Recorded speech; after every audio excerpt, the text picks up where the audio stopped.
शिक्षा मनोविज्ञान की वह शाखा है जो सीखने और शिक्षण की प्रक्रिया का अध्ययन करती है। यह छात्रों के व्यवहार, सीखने की शैली और सिखाने के वातावरण को समझने पर केंद्रित है। इसका मुख्य उद्देश्य शिक्षण विधियों को बेहतर बनाना, छात्रों को प्रभावी ढंग से सिखाने में मदद करना और शैक्षणिक गतिविधियों को बढ़ावा देना। शैक्षणिक मनोविज्ञान के कुछ मुख्य पहलू हैं जिनका हम अध्ययन करेंगे, इनके बारे में हम जानेंगे कि सीखने की प्रक्रिया, हमारी सीखने की प्रक्रिया को प्रभावी किस ढंग से होता है, ये शिक्षा मनोविज्ञान का ही देखें। शैक्षणिक मनोविज्ञान मानव कैसे सीखते हैं इसका अध्ययन हम करते हैं। इसमें सीखने के विभिन्न सिद्धांतों, विधियों, कार्यों को शामिल किया जाता है जो सीखने को प्रभावित करता है और सीखने से संबंधित व्यक्ति को भी इस प्रभावित करता है ताकि वो पूर्ण रूप से सीख की परख को ले पाए और जीवन को सफल बना सके। दूसरा पॉइंट है शिक्षण विधियाँ। यह शिक्षण विधियाँ वह है जिसमें ऐसी विधियाँ विकसित किया गया है जिसमें सुधार करने की आवश्यकता होती है कि छात्र एवं छात्राएँ जिस चीज़ पर, जिस पॉइंट पर, जिस अध्ययन पर केंद्रित होते हैं उनको प्रभावी ढंग से ये बताने का और ये इस विधि के द्वारा ये बताने की कोशिश की जाती है कि ये विकसित जो विधियाँ हैं बनाई गई है उसी के आधार पर उसी पर उनको केंद्रित किया जाता है ताकि वो प्रभावी ढंग से सीखने में उनको मदद मिल सके। ये विधि का उपयोग। छात्रों का विकास नेक्स्ट पॉइंट है।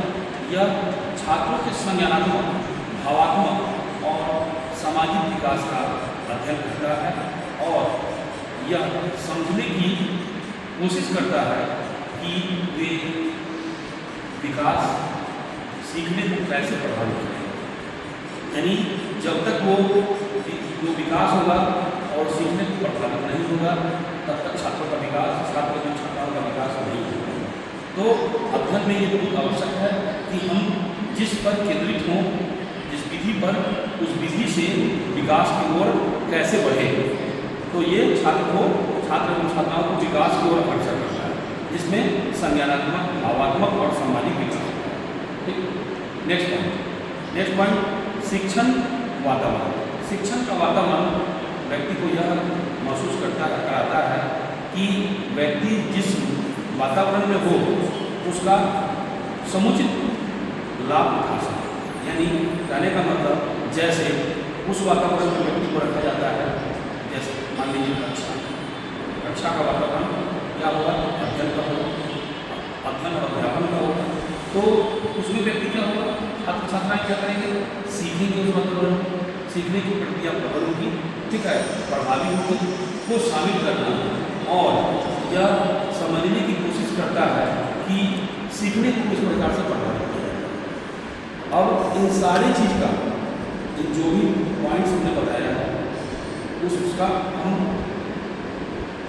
इस पॉइंट सारे बता करके उसको मूल्यांकन करते हैं और मूल्यांकन के दौरान, इवैल्यूएशन के दौरान ही हमको पता चलता है कि कौन छात्र सीखे और कौन छात्र नहीं सीखे, कौन छात्राएँ सीखी और कौन छात्राएँ नहीं सीखी।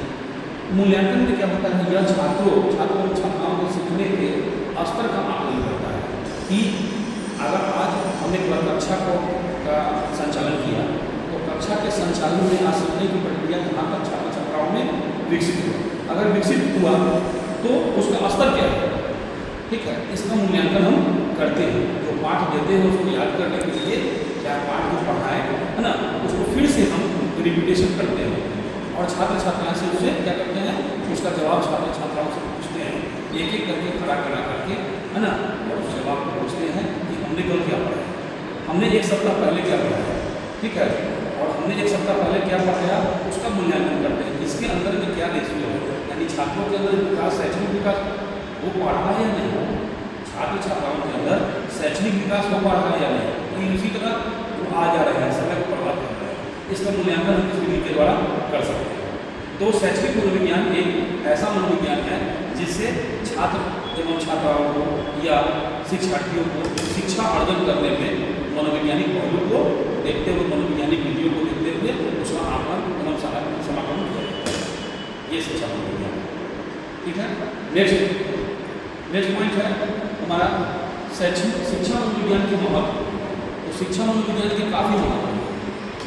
शिक्षा मनोविज्ञान के अगर महत्व नहीं रहते तो शिक्षा को सुधारा नहीं जा सकता है। शिक्षा के सुधारात्मक उपाय शिक्षण विधियों में सुधार करता है या शिक्षकों को बेहतर शिक्षा विधियों का उपयोग करने में मदद करता है, जिससे छात्रों को अधिक प्रभावी ढंग से सीखने में मदद मिलती है। नेक्स्ट पॉइंट, छात्रों की आवश्यकताओं को समझना। सबसे बड़ी चीज़ है कि शिक्षक छात्रों की आवश्यकताओं को समझते हैं या छात्रों की व्यक्तिगत आवश्यकता और सीखने की शैलियों और सीखने की कठिनाइयों को समझने में मदद करता है। नेक्स्ट पॉइंट, शिक्षा शैक्षणिक वातावरण को बेहतर करता है या शिक्षण व्यवस्था को बेहतर बनाने में मदद करता है, जिससे छात्रों के लिए सीखने के लिए अनुकूल परिस्थिति को बनाता है, अनुकूल माहौल को पैदा करता है। छात्र और छात्रा के अनुकूल परिस्थिति को